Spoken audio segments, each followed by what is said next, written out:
Hello साथीहरू र आज पनि हामी मन्दिर जाँदैछौँ ईशारम्मा दिवस मनाउनको लागि र हामी चाहिँ अब बाटोमा छौँ। अब चाहिँ हामी मन्दिर पुग्न आँटेका छौँ र अब चाहिँ हामी मन्दिर पनि पुगिसक्यौँ र त्यहाँनिर सबैजना आजको प्रोग्रामको लागि सबैजना रेडी भएर बसिराख्नु भएको थियो र हामी पनि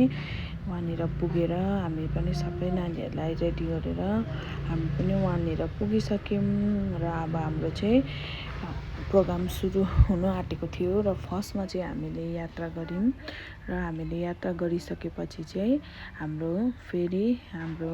दिव्य जलनबाट सुरु भयो हाम्रो आजको प्रोग्राम र नानीहरूले यसरी अति नै राम्रो डान्स गर्यो र ऊ नानीले चाहिँ आमाको विषयमा पोएम भनेको थियो र एकदमै राम्रो पोएम भन्नुभयो नानीले र फेरि एउटा डान्स भयो नानीहरूको र यसरी नै भजनसँग हाम्रो प्रोग्राम अघि बढ्दै थियो र भजनहरू सकिसकेपछि फेरि बहिनीको डान्स भयो र यो डान्स पनि अति नै राम्रो थियो। सबै यो डान्सहरू अब भइसकेर चाहिँ अब हाम्रो फेरि पनि एउटा भजन थियो र यो भजनहरू पनि हामीले सबै गाइसकेपछि अब हाम्रो नानीहरू चाहिँ रेडी भयो हामीलाई पूजा गर्नुको लागि र हामीलाई चाहिँ हाम्रो नानीहरूले चाहिँ आज पूजा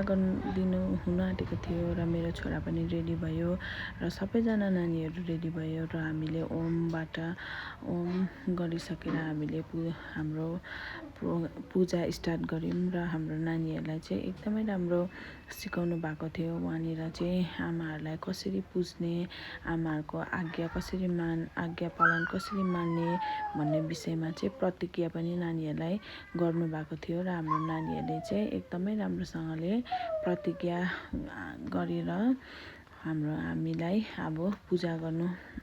आँटिरहेको थियो हाम्रो नानीहरूले र अब फेरि हाम्रो नानीहरूले सबै